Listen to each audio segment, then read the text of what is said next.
बच्चों हम क्लास 12 के गणित का अध्याय 11 त्रिविमीय ज्यामिति 3 डायमेंशनल ज्योमेट्री का अध्ययन कर रहे हैं। पिछले सेशन में हमने प्रश्नावली 11 विविध प्रश्नावली के उदाहरण संख्या 26 से लेकर के उदाहरण संख्या 28 तक के उदाहरणों को हल करना सीख लिया है। बच्चों आज हम उसी कड़ी में उदाहरण संख्या 29 और 30 को हल करना सीखते हैं। तो आइए देखते हैं एग्जाम्पल नंबर 29।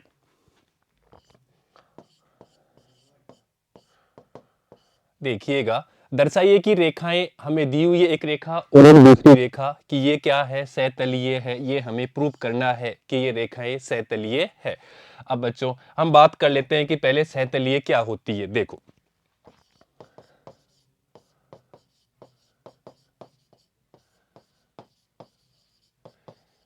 सहतलीय के बारे में अपन पढ़ चुके हैं कि एक रेखा है, मान लेते हैं R vector equal to A vector plus lambda B या ए1 वेक्टर प्लस लेमडा ए2 वेक्टर।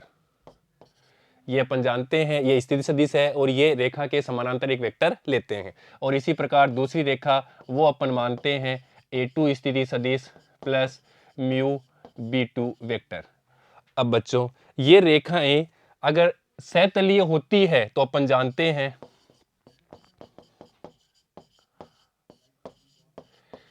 इसकी शर्त क्या है। वो शर्त है, देखिएगा, a2 स्थिति सदिश माइनस a1 स्थिति सदिश dot b1 vector cross b2 vector is equal to 0 के बराबर आ जाए तो अपन कह देंगे कि दोनों रेखाएं सहतलीय है। अब बच्चों ये तो सदिश रूप में है, अगर इसको कार्तीय रूप में भी लिखें तो वो भी लिख सकते हैं, ये सदिश रूप में। अब अपन इसको कार्तीय रूप में भी लिख लेते हैं, कार्टेशियन फॉर्म में। तो देखिएगा x2 minus x1 y2 minus y1 z2 minus z1 और इसके घटक लिखते हैं अर्थात a1 b1 c1 अर्थात ये है b वेक्टर के दिक् अनुपात। और इसी प्रकार b2 वेक्टर के दिक् अनुपात लिखते हैं a2 b2 c2। और इसको सोल्व करेंगे, अगर ये 0 के बराबर आ जाता है तो अपन कह देंगे कि दोनों रेखाएं जो रेखाएं ली थी वो सहतलीय है। अब बच्चों अपने क्वेश्चन में दिया हुआ है रेखा का समीकरण और रेखा का समीकरण भी हमें कार्तीय रूप में दिया हुआ है, कार्टेशियन रूप में। और रेखा का समीकरण कार्तीय रूप में क्या होता है ये भी अपन जानते हैं, वो होता है x minus x1 upon a is equal to y minus y1 upon b is equal to z minus z1 upon c। ये एक रेखा का समीकरण है कार्टेशियन फॉर्म में। अब देखो यहां पे हमें जानते हैं कि x1 y1 z1 ये उस बिंदु से होकर जाने वाली रेखा है और a b c अर्थात जो b वेक्टर समानांतर वेक्टर लेते हैं उसके दिक् अनुपात है। a b c दिक् अनुपात उस रेखा के भी दिक् अनुपात है। अब देखो अब हमें अपना क्वेश्चन सोल्व करना है कि क्या है रेखाएं सहतलीय है नहीं है। तो इसके लिए हमें इस रूप में दिया हुआ है रेखा का समीकरण, तो इस रूप में रखने के लिए हमें यहां से कंपेयर करना पड़ेगा। जो रेखा का समीकरण हमें दिया हुआ है इसको इस रूप से हम कंपेयर करेंगे अर्थात x1 y1 और z1, इसी प्रकार x2 y2 z2 और a1 b1 c1 a1 b1 c1 और a2 b2 c2 और x2 y2 z2 x1 y1 z1 ये अपन तुलना कर लेंगे इस कार्तीय रूप के समीकरण से। जो दिया हुआ समीकरण है उससे अपन तुलना कर लेंगे तो हमें ये मान प्राप्त हो जाएंगे। फिर ये मान अपन यहां रखेंगे, अगर ये 0 के बराबर आ जाता है तो अपन कह देंगे कि ये दोनों रेखाएं जो दी हुई है वो सहतलीय है। अगर 0 के बराबर नहीं आएगा तो अपन कह देंगे कि दोनों रेखाएं सहतलीय नहीं है। तो बच्चों अब अपन करते हैं तुलना। देखिए इसको दे देते हैं अपन समीकरण 1 और ये है अपना समीकरण 2। तो बच्चों तुलना से, और तुलना किससे करनी है, इस कार्तीय रूप से समीकरण से तुलना करनी है, ये ध्यान रखिएगा बच्चों। देखो तो अपन यहीं पे तुलना कर लेते हैं। तो यहां पे समीकरण 1 से और यहां पे लिख लेते हैं समीकरण 2 से तुलना करते हैं। अब देखिए x माइनस एक्स वन, अर्थात इस चीज को भी देखो, यहां पे लिखा हुआ है x minus A plus D upon alpha minus delta, और हमें दिया हुआ है x माइनस एक्स वन, अर्थात हम इसको लिख सकते हैं x minus A minus D upon alpha minus delta, अर्थात x माइनस एक्स वन अब हो गया x माइनस एक्स वन, और इसमें भी कोई फर्क नहीं पड़ा, इसको अपन खोलते हैं तो माइनस और ये माइनस माइनस प्लस, अर्थात यहां पे अपन लिखेंगे x one equal to A minus D. समझ में आया? अब देखिएगा, इसी प्रकार से अपन यहां पे x2 दूसरे समीकरण में x2 से तुलना करते हैं यहां से। अब यहां पे भी वही है, तो इसलिए अपन यहां पे भी लिखेंगे b माइनस सी, और इसी प्रकार y1 के लिए समीकरण एक देखेंगे तो यहां पे देखो ये y माइनस वाई वन, अर्थात ये तो उसी रूप में है, तो यहां पे लिखेंगे a, और यहां पे y2 के लिए देखिए y माइनस, अर्थात यहां से देखो y माइनस y2 या y1 जो भी रूप है तो ये भी उसी रूप में है, अर्थात यहां पे b हो जाएगा।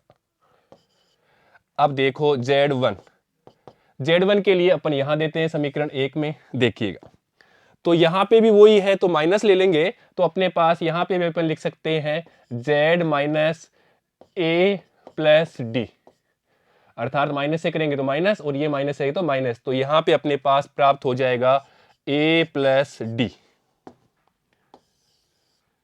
इसी प्रकार से अपन समीकरण दो में देख लेते हैं, तो वहां पे z2 इक्वल टू, अब यहां पे बात करते हैं तो देखिएगा यहां पे अपने पास प्राप्त हो जाएगा b प्लस सी, b प्लस सी, क्यों? क्योंकि यहां से भी हमने ब्रैकेट ले लिया तो b माइनस सी, और माइनस लेंगे तो प्लस हो जाएगा, तो यहां पे प्लस हो जाएगा, क्योंकि माइनस कॉमन ले लिया तो b माइनस सी, क्योंकि हमें क्या चाहिए z माइनस z1 चाहिए, अर्थात इसको भी हमने लिखा z माइनस b प्लस सी, अर्थात यहां पे क्या हो गया z2 का मान b प्लस सी।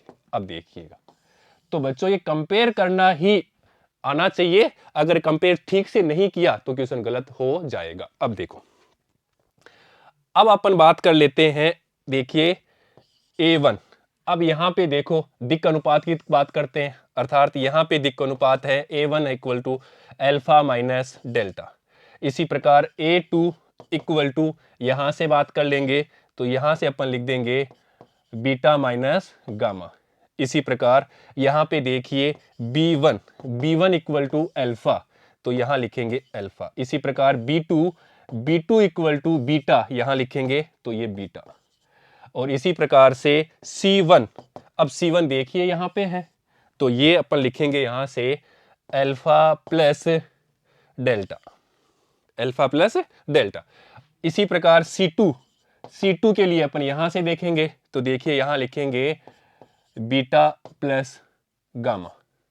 तो ये हमने तुलना कर ली कार्तीय रूप से, अर्थात इन दोनों समीकरणों से तुलना करने से हमें x1 y1 z1 a1 b1 c1 x2 y2 z2 a2 b2 c2 ये मान प्राप्त हो गए, और ये मान अपन यहां पे रखेंगे इस रूप में, यहां पे अपन रख देंगे, तो बच्चों अगर लेफ्ट हैंड साइड में अपन मान रखेंगे और राइट हैंड साइड 0 के बराबर आ जाएगा, तभी अपन बोलेंगे कि ये रेखाएं सहतलीय है।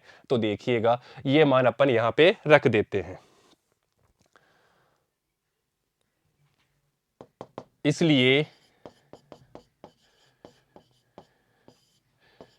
ये मान अर्थात a1 b1 c1 a2 b2 c2 और x1 y1 z1 x2 y2 z2 के मान रखने पर, और ये मान कहां रखेंगे, ये मान अपन यहां पे रखेंगे सहतलीय की शर्त में, अर्थात यहां लिखेंगे सहतलीय की शर्त में,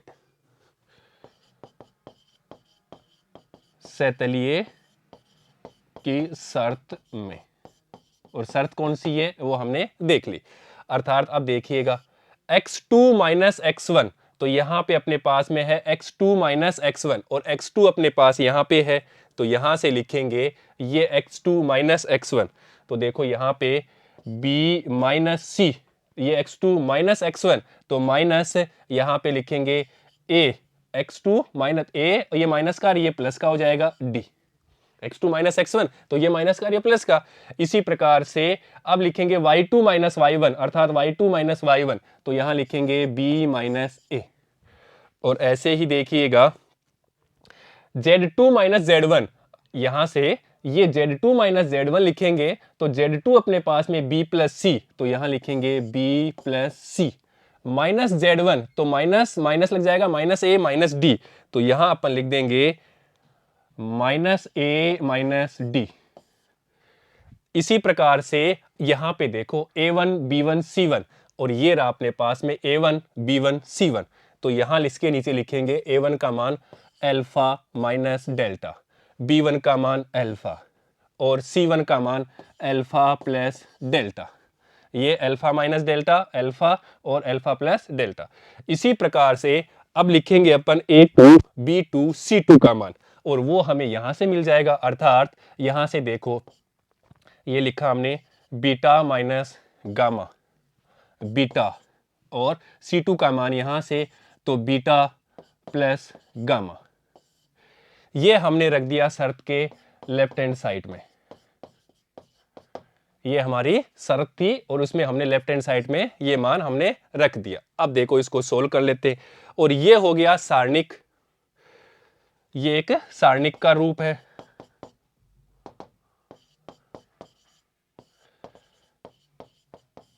तो बच्चों इसको अपन सोल्व करना जानते हैं, तो देखिएगा तीसरे स्तंभ में तीसरे स्तंभ को पहले स्तंभ में जोड़ देते हैं बच्चों, तीसरे स्तंभ को पहले स्तंभ में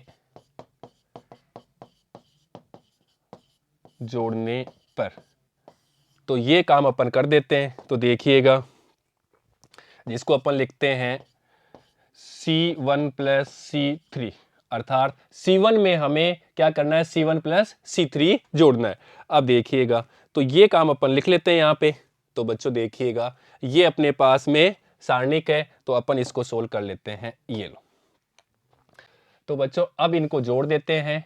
देखिएगा तो देखो अपन यहां से देखते हैं b minus C minus A plus D, और इसको जोड़ना है, इस स्तंभ को इस स्तंभ में जोड़ेंगे तो देखो यहाँ पे b plus C minus A minus D, अर्थात ये b का ये b जुड़ के 2b हो गया, माइनस सी और प्लस सी ये कैंसिल हो गया, माइनस ए ये माइनस 2a हो गया, और ऐसे प्रकार प्लस डी और माइनस डी ये भी कैंसिल हो जाएगा। तो अपन यहां लिखेंगे 2b माइनस 2a, और दूसरा स्तंभ वो ऐसे कैसे रहेगा, अर्थात b माइनस a, और तीसरा स्तंभ वो भी ऐसे कैसे रहेगा, b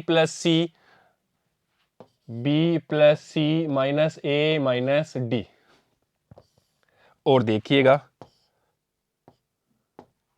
यहां पे इसको भी जोड़ना है, इसमें तीसरे स्तंभ को पहले स्तंभ में, अर्थात यहां पे देखो अल्फा और यहां पे अल्फा, 2 अल्फा हो गया, ये डेल्टा माइनस का और वो डेल्टा प्लस का वो कैंसिल हो जाएगा, तो यहां पे लिखेंगे 2 अल्फा। अब देखिएगा इसी प्रकार ये ऐसे कैसे रहेगा, तो यहां लिखेंगे अल्फा, और ये भी ऐसे रहेगा तो यहां लिखेंगे अल्फा प्लस डेल्टा। अब इसमें भी लिख लेते हैं, तो यहां पे भी ये इसमें जोड़ देंगे तो बीटा बीटा 2 बीटा, और ये गामा और ये गामा, ये माइनस का और ये प्लस का कैंसिल हो जाएगा, तो यहां बचेगा 2 बीटा, और ये ऐसे कैसे, तो यहां लिखना है बीटा, और ये भी ऐसे कैसे रहेगा, तो यहां लिखेंगे बीटा प्लस गामा। तो ये अपने पास में प्राप्त हो गया मान, ये हमने रख दिया। अब इसको सोल्व करते हैं, देखिएगा इज इक्वल टू, अब यहां पे 2 कॉमन ले लेते हैं, तो देखो यहां बचेगा b माइनस ए, यहां पे अल्फा, यहां पे बीटा, यहां पे b माइनस ए, यहां पे अल्फा और यहां पे बीटा, ये अपन जानते हैं। और इसी प्रकार से यहां पे देखो b plus C minus A minus D, और यहाँ पे अल्फा प्लस डेल्टा, और यहाँ पे बीटा प्लस गामा। अब देखो ये हम जानते हैं, देखो एक स्तंभ और दो स्तंभ ये दोनों क्या है, समान है, समान है। और यही चीज अपन जानते हैं बच्चों, तो देखिएगा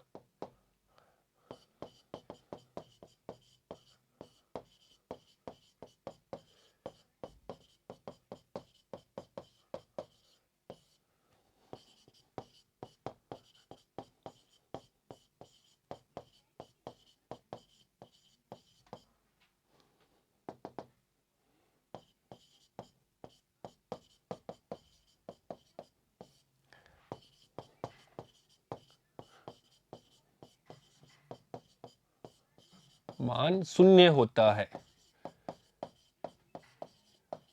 और ये नहीं भी जानते तो भी अपन इसको सोल्व करेंगे, इसको लेंगे तो इसको छोड़ना है, इसको छोड़ना है, ये क्रॉस ये, फिर इस प्रकार इसको लेने हैं तो हमें इसको छोड़ेंगे, इसको छोड़ेंगे तो फिर ये क्रॉस ये। अगर ऐसे भी अपन इसको सोल्व करते हैं तो इसका मान किसके बराबर आएगा, 0 के बराबर आएगा, इज इक्वल टू 0। और वो क्या है, राइट हैंड साइड है।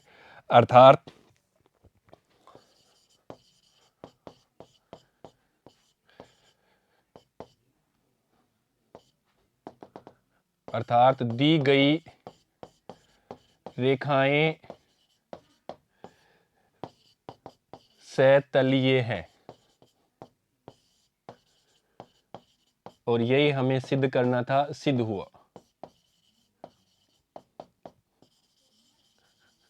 तो ऐसे अपन क्वेश्चन को सोल्व कर लेते हैं। अच्छा क्वेश्चन था, पता होना चाहिए कि सतह की कंडीशन क्या है, उस कंडीशन को हमने यहाँ पे अप्लाई किया और उसका right hand side left hand side के बराबर आ गया, तो अपन कह देंगे कि ये रेखाएं क्या है, सतलीय है। अर्थात इसका मान, सारणिक का मान किसके बराबर आ गया, 0 के बराबर आ गया। और यही हमें यहाँ पे करना था कि ये सारणिक का मान ये दिया हुआ है कार्तीय रूप में, ये दो रेखाएं हैं, कौन सी वाली, कार्तीय रूप में, और उसको अपन इस रूप में करके ये 0 के बराबर आता है, तभी अपन कह देते हैं कि ये रेखाएं क्या है, सतलीय है। और वही यहाँ पे हमने कर दिया कि उसके बराबर आ गया, तो हमने कह दिया कि रेखाएं सतलीय। ठीक है बच्चों, नेक्स्ट उदाहरण देखते हैं, उदाहरण 30।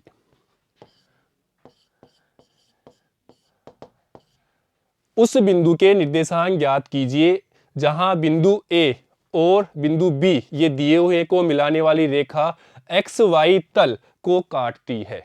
अब देखिए, पहले हमें दिया है कि उस बिंदु के निर्देशांक ज्ञात करना है, अर्थात इसको आप ऐसे समझ लीजिए कि ये अपने पास में एक्स वाई तल है, एक्स वाई तल, ये एक्स एक्स है और ये अपना एक्स वाई तल हो गया।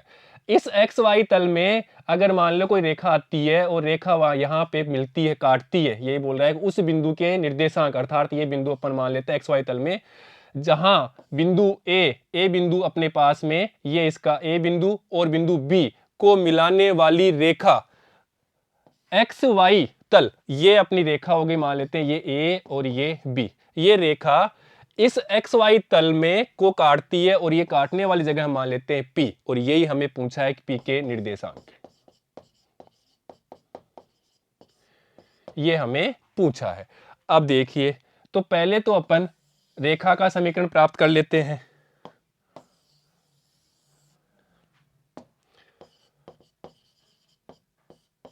रेखा का समीकरण, और दो बिंदु हैं, दो बिंदु को मिलाने वाली रेखा, एक बिंदु ए और दूसरा बिंदु है बी। ए के निर्देशांक 3 4 1 और बी के निर्देशांक हमें दिए हुए 5 1 6। और दो बिंदु से मिलाने वाली रेखा को अपन जानते हैं, वो होता है R vector equal to A vector plus lambda B स्थिति सदिश माइनस ए स्थिति सदिश। ये अपन जानते हैं। यहाँ पे अपन कोई बिंदु पी लेते हैं जिसके निर्देशांक भी एक्स वाई जेड होते हैं, और इसको मिलाते हैं मूल बिंदु से, इसके स्थिति सदिश ए स्थिति सदिश, इसी प्रकार इसका आर स्थिति सदिश, और बी बिंदु से मिलाते हैं तो उसका स्थिति सदिश होता है बी स्थिति सदिश। अर्थात हमारे पास में रेखा प्राप्त हो गई, जो हमें प्राप्त करनी है, दो बिंदु से होकर जाने वाली रेखा, वो है R vector is equal to A स्थिति सदिश प्लस लैम्डा बी स्थिति सदिश माइनस ए स्थिति सदिश। और हमें बिंदु दिए हुए हैं तो हमें प्राप्त हो जाएंगे स्थिति सदिश, अर्थात ए स्थिति सदिश is equal to 3i cap plus 4j cap यहां से प्लस k कैप। इसी प्रकार बी स्थिति सदिश is equal to 5i cap plus J cap plus 6 K cap, यहां से कि हम जानते हैं। अब हमें निकालना है B vector minus A vector, अर्थात देखिए पहले अपन निकाल लेते हैं बी स्थिति सदिश माइनस ए स्थिति सदिश, अर्थात 5 I cap plus J cap plus 6 K cap minus 3 I cap minus 4 J cap minus K cap, minus से मल्टीप्लाई कर दिया हमने, is equal to 2 I cap, यहाँ पे देखिए ये जे और यहाँ पे माइनस का है तो माइनस 3 जे कैप, 6 के कैप है और यहाँ पे माइनस का है तो यहाँ पे लिखेंगे प्लस 5 के कैप। ये हमारे पास में प्राप्त हो गया बी स्थिति सदिश माइनस ए स्थिति सदिश। अब देखो, अब समीकरण यहां पे है वो भी अपन जानते हैं, तो लिख लेते हैं रेखा का समीकरण, और रेखा कौन सी ली है हमने, ए बी रेखा का समीकरण। तो आर स्थिति सदिश इज इक्वल टू ए स्थिति सदिश अपन यहां से लिख देंगे 3i प्लस 4j प्लस के, तो 3i cap plus 4j cap plus के कैप प्लस लैम्डा बी स्थिति सदिश माइनस ए स्थिति सदिश, और वो मान भी अपन ने निकाल लिया 2i माइनस 3j प्लस 5 के, तो 2i cap minus 3j cap plus 5 के कैप। तो ये हमने प्राप्त कर लिया रेखा का समीकरण। अब बच्चों देखिए, या अपन इसको लिख सकते हैं x I cap plus Y J cap plus Z के कैप इज इक्वल टू, यहाँ पे देखो 3 प्लस 2 लैम्डा, 3 प्लस 2 लैम्डा आई कैप, इसी प्रकार से 4 माइनस 3 लैम्डा जे कैप, और इसी प्रकार से 1 प्लस 5 लैम्डा के कैप, ये हमने रख दिए मान। अब देखो कंपेयर कर लेते हैं, तुलना कर लेते हैं, अर्थात x equal to 3 plus 2 lambda, इसी प्रकार y equal to 4 minus 3 lambda, और इसी प्रकार से z equal to 1 plus 5 lambda. तो कार्तीय रूप में भी अपन इसको लिख सकते हैं, इसलिए x minus 3 upon 2 is equal to Y minus 4 upon minus 3 is equal to z minus 1 upon 5। तो ये रेखा का कार्तीय रूप में समीकरण हो गया और ये रेखा का सदिश रूप में समीकरण हो गया।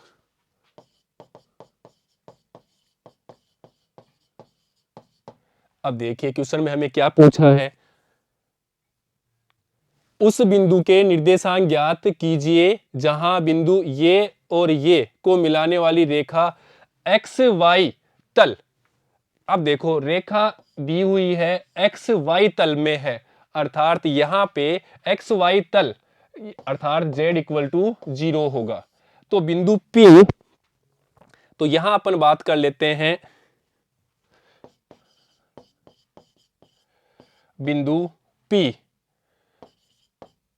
का स्थिति सदिश,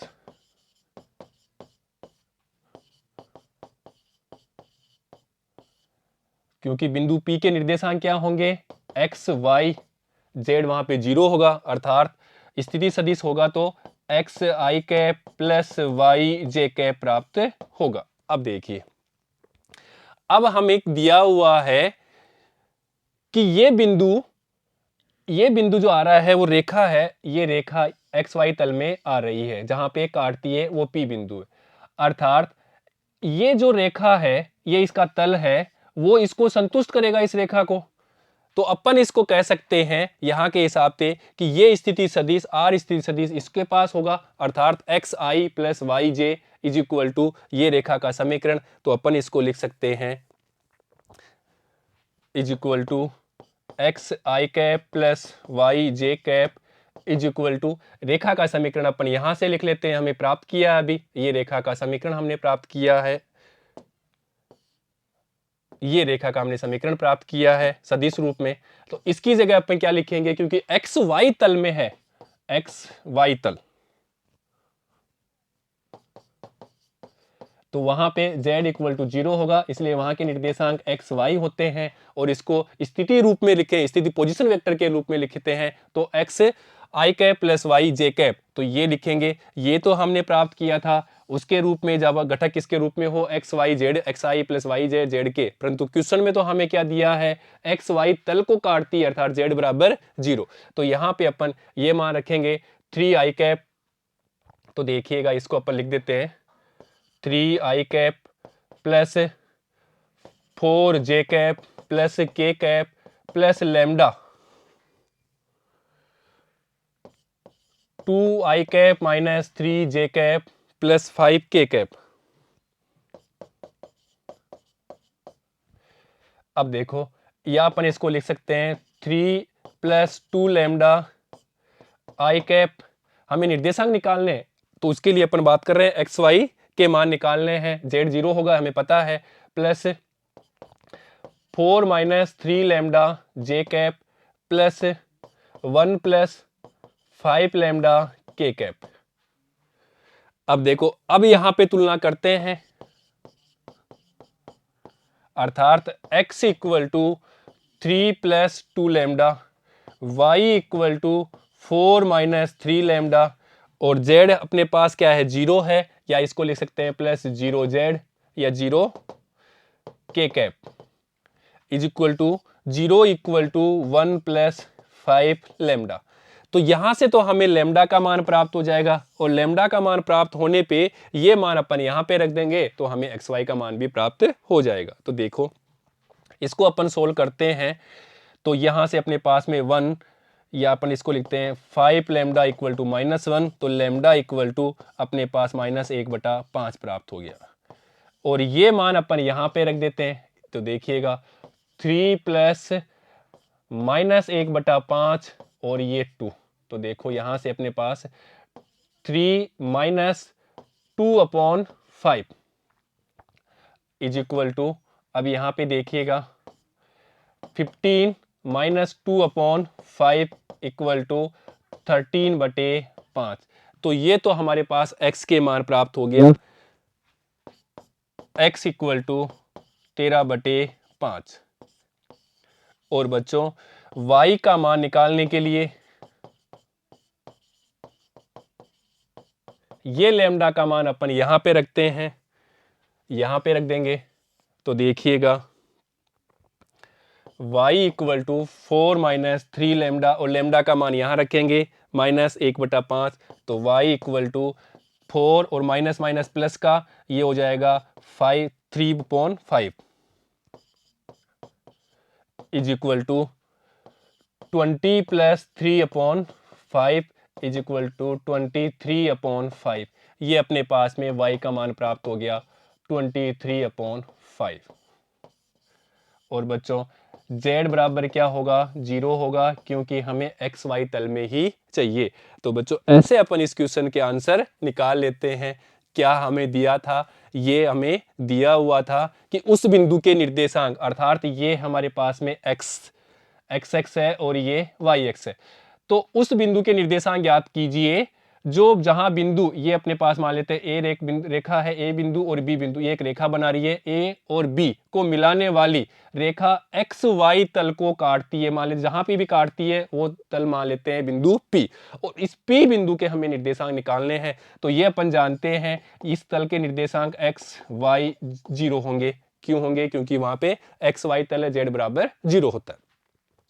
अब देखिए, अब यहां पे ध्यान दीजिए, तो ये दो रेखा हमें एक दो बिंदु से होकर जाने वाली एक रेखा का समीकरण अपन जानते हैं, उसके अपने प्राप्त किया है आर स्थिति सदिश equal to A vector plus lambda B minus A vector. तो इसकी सहायता से हमने दो बिंदु से होकर जाने वाली ये रेखा प्राप्त कर ली।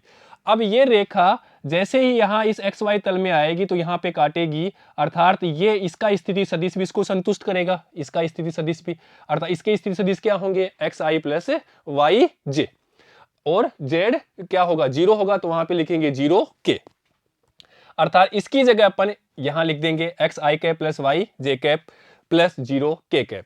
और बच्चों फिर अपन इसकी तुलना कर लेते हैं, तो हमारे पास में एक्स वाई जेड के मान प्राप्त हो जाते हैं, और वही मान उस पी बिंदु के निर्देशांक कहलाते हैं, और ये ही हमने प्राप्त कर लिए, ये हमारा आंसर है बच्चों।